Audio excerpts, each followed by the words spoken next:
All right, so let's get into these end year awards. So we're going to start off with moment of the year. And our stuff, how we do it from the calendar year of January 1st, 2025 to December 31st, 2025. None of Yeah, that shit none the of that. PWI does. Yeah. September to August, like it's a TV show or something like that. No, we do calendar years. I wish we Calendar. discussed this criteria earlier. Like I had a different. I'm sure you did. We've only been giving year-end awards for 3 years now. Every year is the same. All right, so let's get into moment of the year. Anybody wants to start off? I'll kick it off. Moment of the year, I'm going to give it to Joe Hendry and his WrestleMania surprise. It was a pretty good surprise, like for WrestleMania. Just seeing TNA champion on a WrestleMania is something would never expected. So I'm going to give it to him for this year. Yeah, a lot of people want to carry and cross in that spot after the neck injury to Kevin Owens. But you could have said Joe Hendry in the Rumble too, and tied them together. Chris, just Joe Hendry. Period. A couple moments this year. Yeah, that's something Vince would have never let happen back in the day. No. Another company's champ on WrestleMania? Nah, man. Especially on WrestleMania. Mm-hmm. Jason? There was nothing more polarizing than the death of Hulk Hogan. There's what I wasn't expecting. I was not expecting that. It's a moment. It is a moment. Yes, it is. Okay, that's where we're taking it. Okay, he's coming out the gates in 2026. It's not to be an ass. It was just a moment. It took over wrestling for weeks. So, I listen. We're squeezing. He'll probably throw in a Hulkamania reference too. We're still running wild, brother. Yeah. I mean, now that you said it, like that's a hard one to not put up there as the moment of the year. And not all moments have to be positive. Lord knows I went through many of those last year. So yeah, because it was all over national news, world news. It was on everything. People that didn't watch wrestling was talking about it. It just got into just rolled into conversation, debate. Yeah, I mean,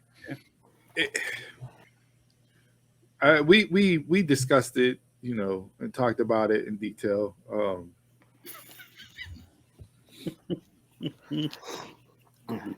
It's 2026, and we're still letting you get comments off on the pod, Taekwon. So hey, beggars can't be choosers. Why don't you come with a new attitude in 2026? How about that?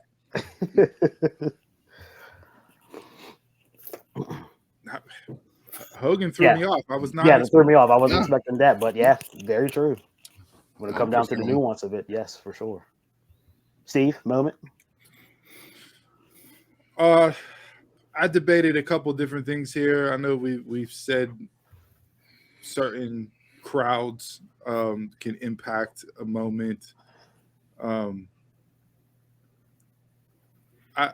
not going with Cena's retirement as the moment of the year, but I am going to go with him versus AJ and the interest, like the crowd, the love for AJ, the introduction that Cena sprang on AJ that he didn't tell nobody about, which he said he regrets doing because he went into business for himself. But just those two having that moment, in that crowd, the way that they showed love for AJ, like, yeah, that to me was like the one that got me this year in that regards. So I knew Cena's ending was going to be emotional and a moment in and of itself because it's arguably a top 4 greatest of all time, if not the greatest of all time. All quits and hang it up, but I didn't want to use that as a crutch, so to speak, to make the moment. But I feel,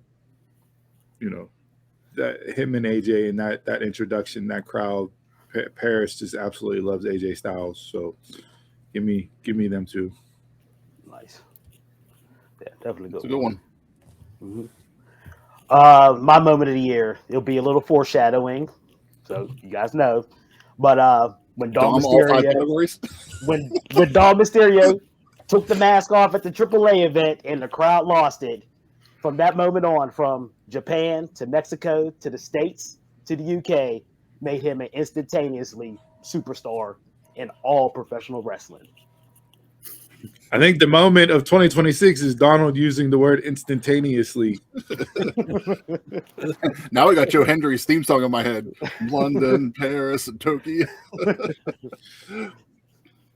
That for me, from a moment standpoint, that for me truly.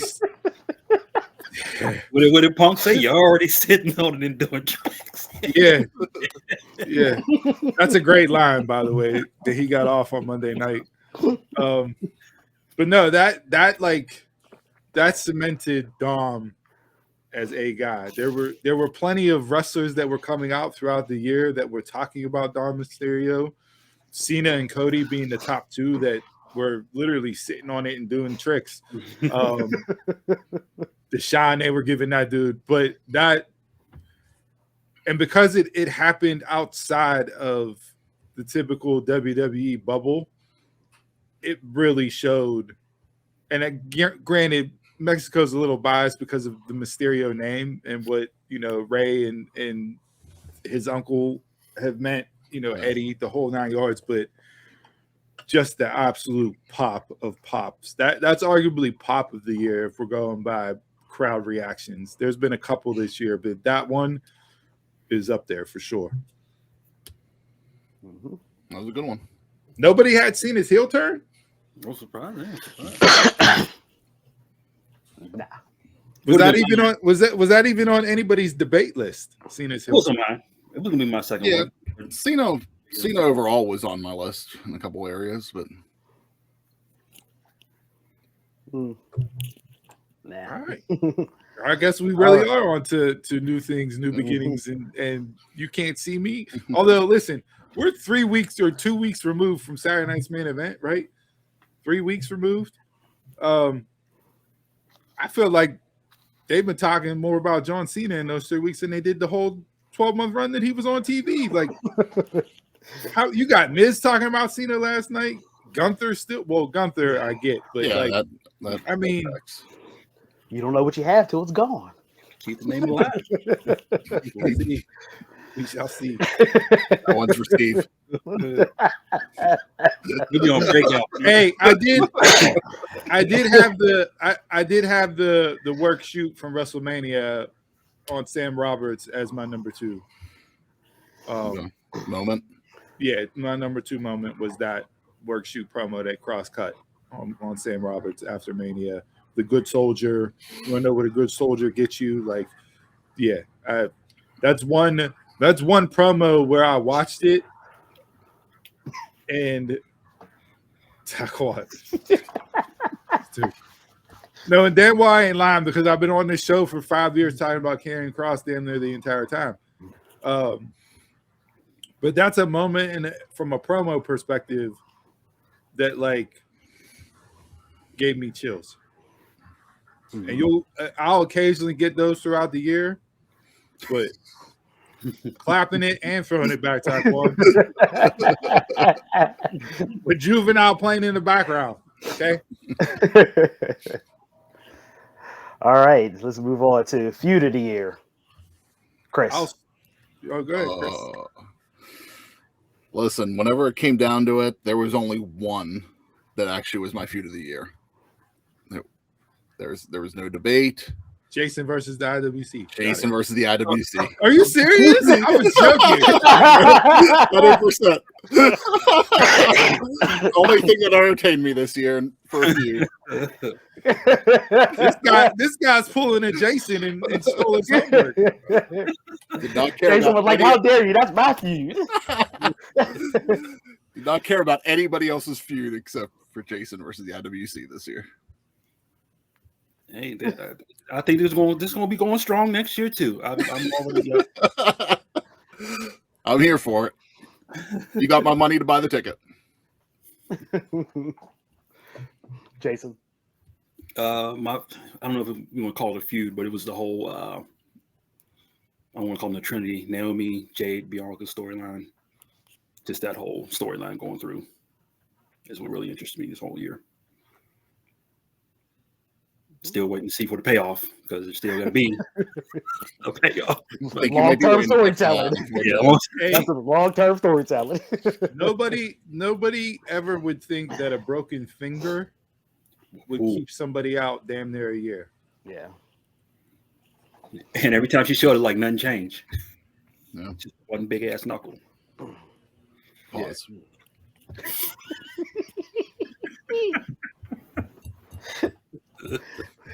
Glad to see we're still picking up with the pauses.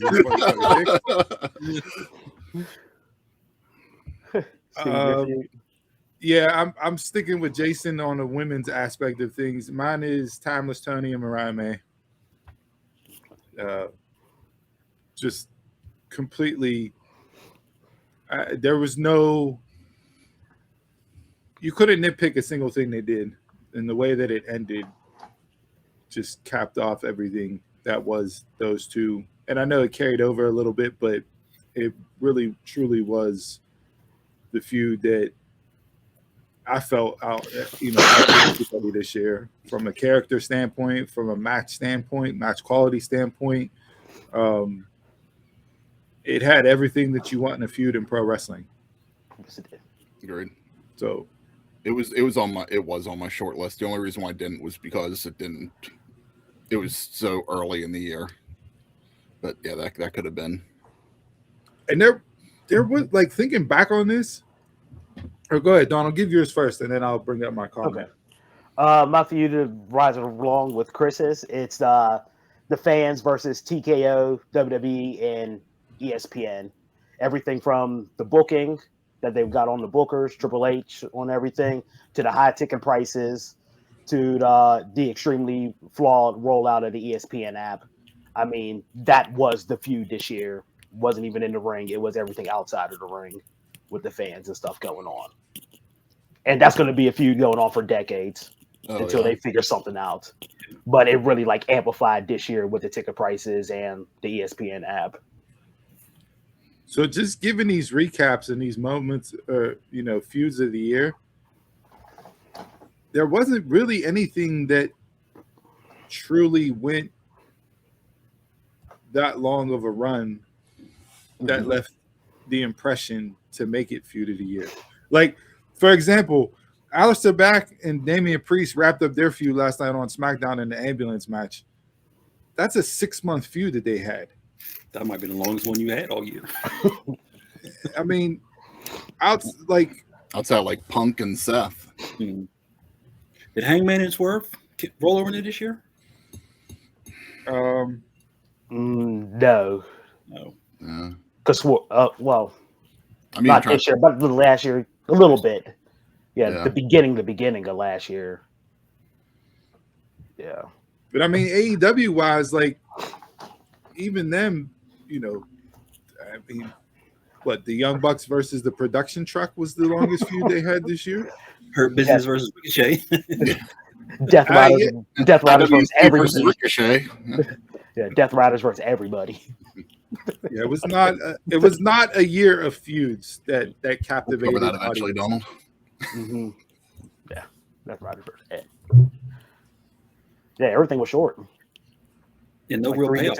Yeah, like 3 to 2 months, like real. That's why I went with Mariah and Tony, because even though from a yearly calendar standpoint it was short, but the payoff was the best out of anything that happened this year. Mm-hmm. Agreed. Mm-hmm. I mean, I can go into my match of the year just to continue on that, because my match of the year is Tony versus Mariah, the Hollywood ending. Same with mine. Yeah. So it's like, it's just, I still, what are we talking, like 7-8 months later, and I'll still say that match should have been the main event of the night and give them more time. They killed it what they had, but there was no reason that. I think the only reason why it wasn't was because of Mariah leaving, and maybe them not knowing for sure if she was staying or not at that time. But I'll still say that should have been the main event of that night. Yeah, and normally I don't give my match of the year to gimmick matches like that. I just like to see a regular straight up traditional match, but the way it, like the spots and all that stuff, the women put their all into it. The payoff was perfect. It had to be match of the year.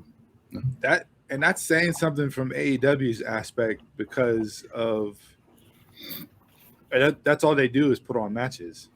So, you had Osprey and Fletcher in the steel cage match. You had Takesha and Bandito at ROH. Like there were plenty of quote unquote matches. But the fact that Tony and Mariah stood out for both of you is saying something, which just lends even more credence that two of you guys used them for match of the year, and I had it as feud of the year. That the impression those two left this year is well deserved and well worth talking about. Yeah. But that's what happens. Everything's on point. You got the storytelling and the in ring. Yes, Undeniable. It's the magic that is pro wrestling. Jay, what you got for your match of the year? I'm gonna go with the triple threat. Io, Bianca, and Rhea Ripley. Yeah, slightly over John Cena and AJ Styles.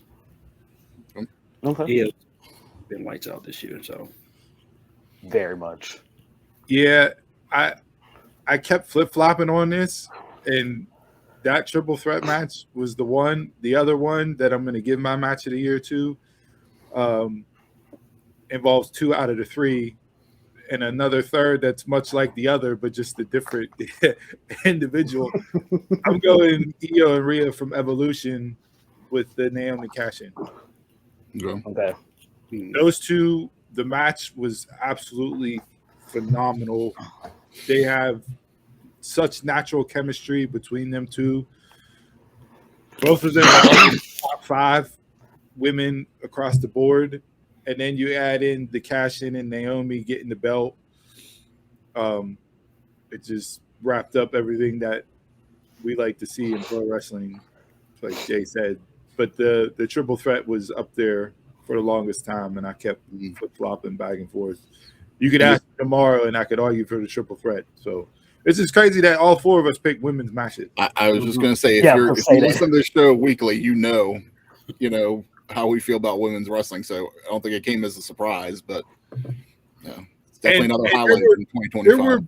There were other ones too throughout the year. Like I said, for sure. You had the Mercedes and Statlander. Hell, Mercedes and Willow from Dynamite on Wednesday night.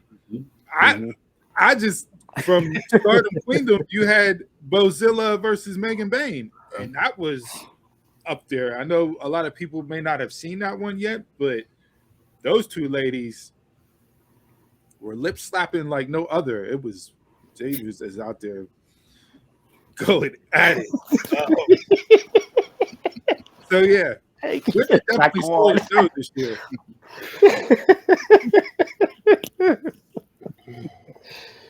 Yeah. All right. So speaking of the women, let's get into our women's wrestler of the year. Chris. I forgot about that match, Taquan.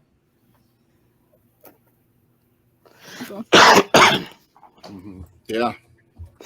I'll have to go back. I mean, it's continuing with match of the year. I got to give it to Timeless. Tony just entertained me full calendar year, start to finish. Like, to me, there really isn't too much better in women's wrestling right now than Tony Storm. Can't disagree. Jason. You know where I'm going? JC motherfucking J. Have NXT champ. He was knockout champ. NA champ. Not NA champ. What champ? Was she? Yeah, she was the NA champ, right? No, she wasn't. No, that was Fallon. Fallon. There you go. Jason just down there resume checking for her right now. They were like, she's in the group. That's my title anyway. What is our rule? Leader of the group. Yeah, her second half. I'm trying to remember when she won the title off First Stephanie. time.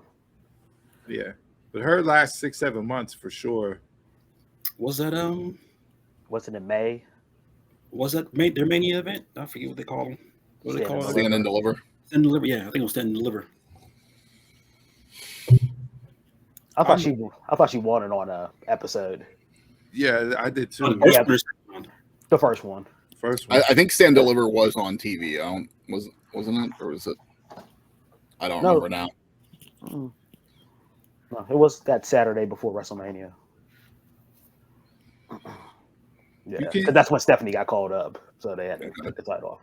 You can make an argument. You can. Mine. I'm not a JC fan, but I know Jason is. So go ahead, Steve. Mercedes Monet. Yeah, hands down. I can understand. Hands down. From the collection of the titles all around the world, the match quality that she put on, her interactions with Harley Cameron throughout the year was hilarious. She's still number one on my list and not going to get her off anytime soon. Yeah, can't argue with that either. Mine might be a little shocker, but I'm going with Chelsea Green. She started the year off as U.S. champ. She was the life of the show of the Royal Rumble. Even when she lost the U.S. title, she still made, her TV time worth something. Mm-hmm. And she got together with Ethan. They won the AAA mixed tag title. And then she kept me 100% in the division this whole year with everything she done. Must watch TV. Maximizing minutes, as they say. Whether it's 45 seconds or it's a 10-minute match. I mean, there's not many women out there that have the character aspect of pro wrestling down like Chelsea Green does. Mm-hmm. Well, all to say, don't you want to be a fighting champ? She said, I'm fighting for my life on the internet every day.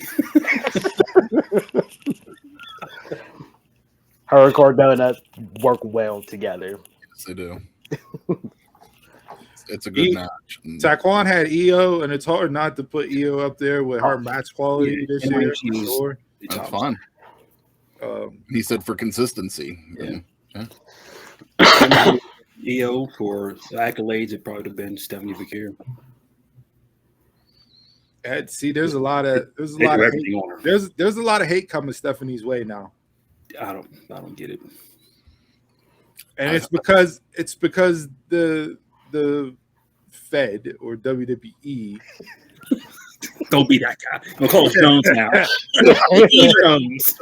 The E's. A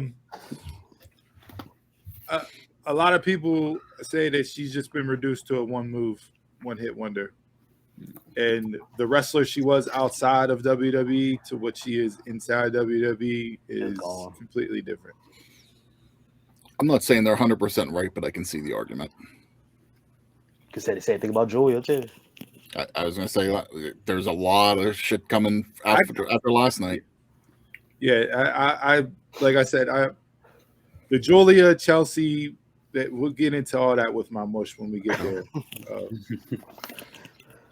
So yeah. All right. Oh, damn. You gotta go over to log on and watch it on Rumble for that one. And let's get into our final award, that is Male Wrestler of the Year. I might as well go with mine because you guys already know. I mean, been saying it for like 2 years now. He's in the top 3, but he's not 1 or 2. The king of the luchadors, Dominic Oscar Gutierrez, better known as he's the government Dirty name. Dom Mysterio. In the beginning of the year, getting booed out the arena every time he got on the mic, but still doing his damn job, to him winning the IC title at WrestleMania and getting the pop he did, which was a bigger pop than Cody finishing the story, doing his damn job, to whenever, like I said, with the whole mask situation, pulled off the mask, got the pop, better than any of 20 Roman pops coming back, doing his damn job. Doing his damn job. He gave Cena his 2 of his 3 best matches. All right. Enough of the Krispy Kreme donut glaze. Okay, let's just cut it. Let's put him in the Hall of Fame now. Just not a more thick. Uh-huh. I think that's what And Ty after was saying that- too. And after that, we're winning the Rumble, we're winning the title at Mania, and we're winning the Money in the Bank. First champ to win Money in the Bank. Dom Mysterio. High hopes. Yeah, there's none there, Taquan. That's all.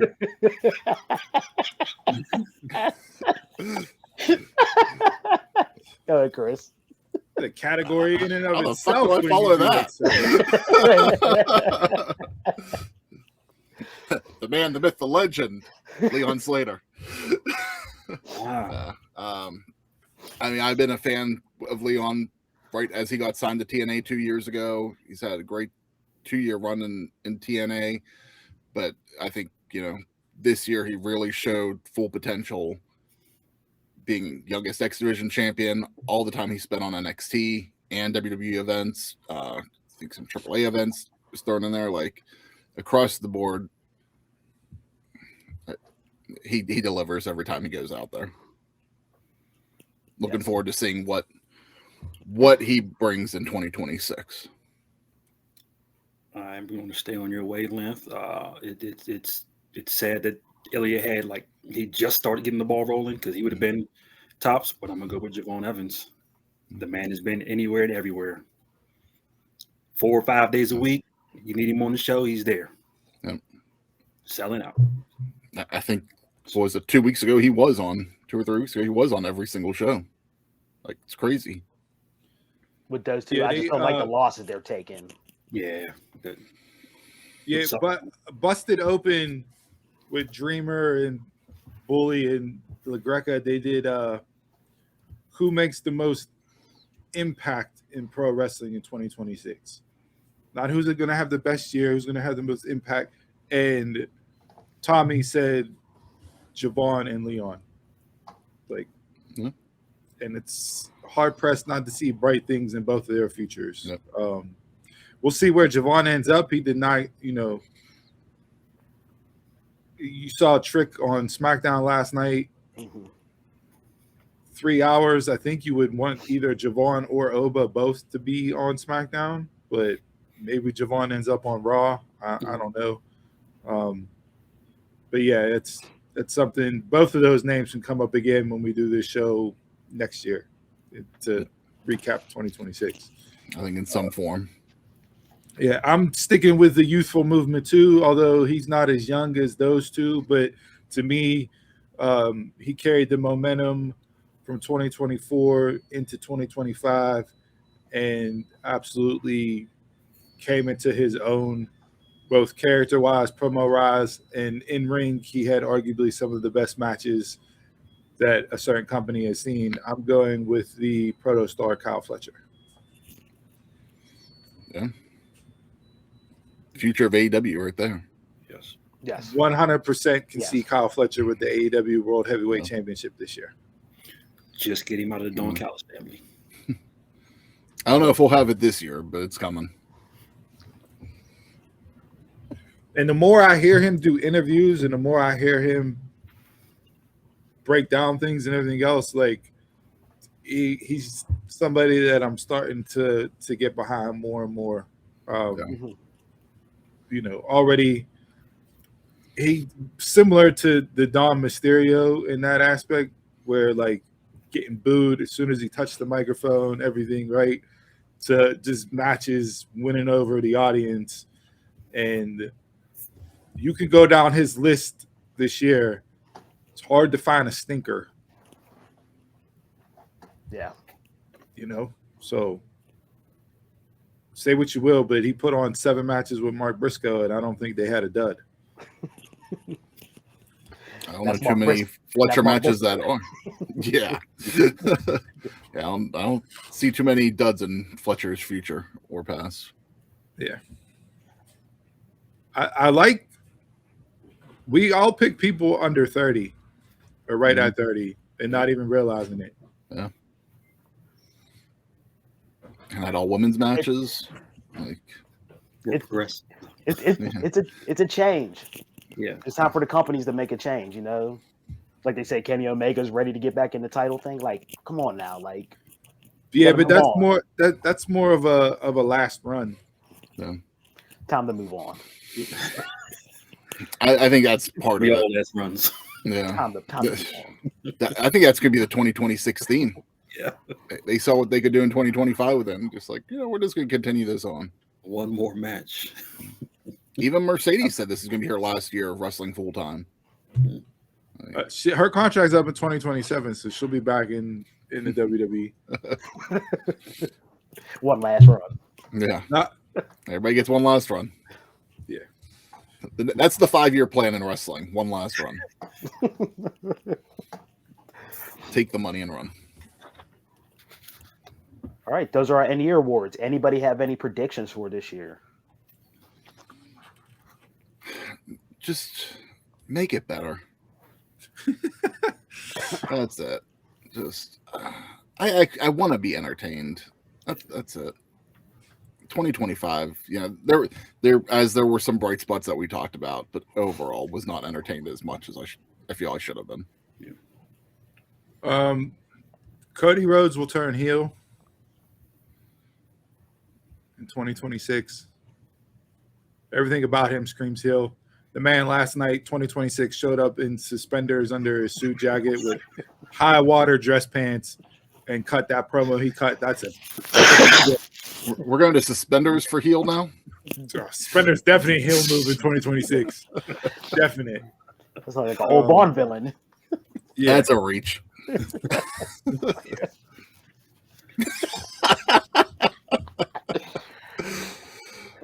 Yeah. Mine, Matt Cardona's getting future endeavored. He just came back last night. And he can just go back wherever he came from. Look, I know his tagline is always ready, but the Def Rebel, whoever produces entrance theme music, was apparently still on vacation because that was the most generic, non-existent entrance theme music that I think I've ever heard in pro wrestling. Isn't that his music? No, it's not. That was like a couple guitar riffs, and that was it. Because I heard the always ready. Entrance yeah, go ahead, Jason. Say it to Bob. Jason, go ahead.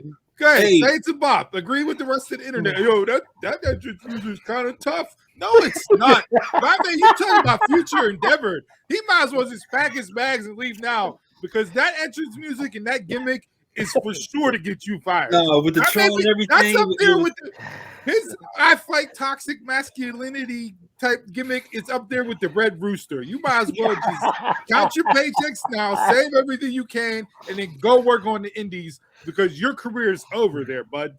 The gimmick is Not gonna trash. happen. The Tron and the music.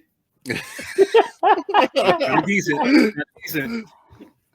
You went from the pretty deadly disco ball, just I hate it, but I loved it, to that. Wrap it up. See you later. Yeah. Thanks for coming. Not gonna happen. For me, I need AEW and WWE to start pushing young stars. Like, get your young stars aligned and start pushing them by the middle of this year. Like I need to see them. Show the plan. Yes. The Four Pillars situation. What the hell is that? I have no idea. Like that. Like I really need to see like what you're gonna do. Because Roman ain't gonna be there for a while, Cody ain't gonna be there, Cena's gone, AJ's gonna be gone, Brock's not gonna be there. You're gonna need to start replacing some of these people. And especially since you extended SmackDown and all that stuff, like you need to.